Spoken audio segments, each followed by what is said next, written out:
We bought an old house, my boyfriend and I.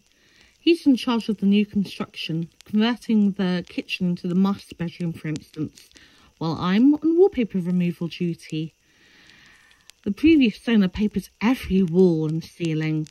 Removing it is brutal, but oddly satisfying. The best feeling is getting a long peel, similar to your skin when you're peeling from a sunburn.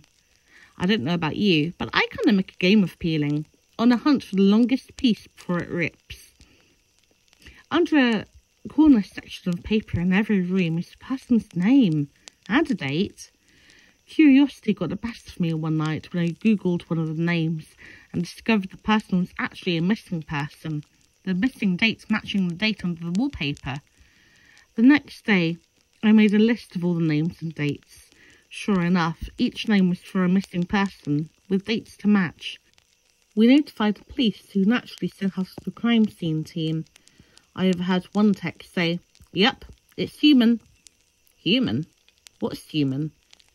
"Ma'am, where's the material you removed from the walls already? This isn't wallpaper you're removing."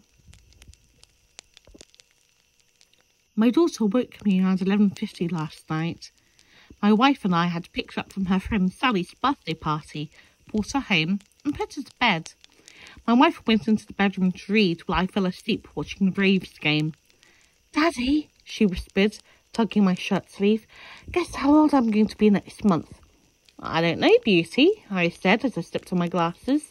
"How old?" She smiled and held up 4 fingers. It's 7:30 now. My wife and I have been up with her for almost 8 hours. She still refuses to tell us where she got them. When my sister Betsy and I were kids, our family lived for a while in a charming old farmhouse. We loved exploring its dusty corners and climbing the apple tree in the backyard. But our favourite thing was the ghost. We called her Mother because she seemed so kind and nurturing. Some mornings, Betsy and I would wake up, and on each of our nightstands we'd find a cup that hadn't been there the night before. Mother had left them there, worried we'd get thirsty during the night. She just wanted to take care of us. Among the house's original furnishings was an antique wooden chair, which we kept against the back wall of the living room. Whenever we were preoccupied watching TV or playing a game, Mother would inch that chair forward, across the room towards us. Sometimes she'd manage to move it all the way to the centre of the room. We always felt sad putting it back against the wall. Mother just wanted to be near us. Years later, long after we'd moved out, I found an old newspaper article about the farmhouse's original occupant, a widow. She'd murdered her 2 children by giving them each a cup of poisoned milk before bed. Then she'd hanged herself. The article included a photo of the farmhouse's living room with a woman's body hanging from a beam. Beneath her, knocked over, was this old wooden chair, placed exactly in the centre of the room. Have you ever walked into a room and found a vampire?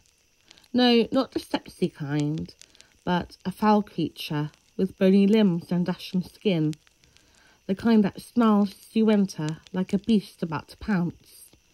The kind that roots you to the spot with its sunken hypnotic eyes, rendering you unable to flee as you watch the hideous thing uncoil from the shadows. Has your heart started racing though your legs refuse to? Have you felt time slow as the creature crosses the room in the darkness of a blink? Have you shuddered with fear when it places one clawed hand atop your head and another under your chin so it can tilt you, exposing your neck?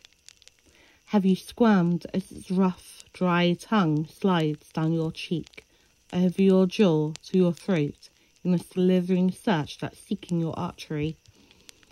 Have you felt its hot breath released in a hiss against your skin when it probes your pulse, the flow that leads to your brain? Has its tongue rested there, throbbing slightly, as if savouring the moment? Have you experienced a sinking, sucking blackness as you discover that not all vampires feed on blood? Some feed on memories. Well, have you? Maybe not. But let me rephrase the question. Have you ever walked into a room and suddenly forgotten why you came in?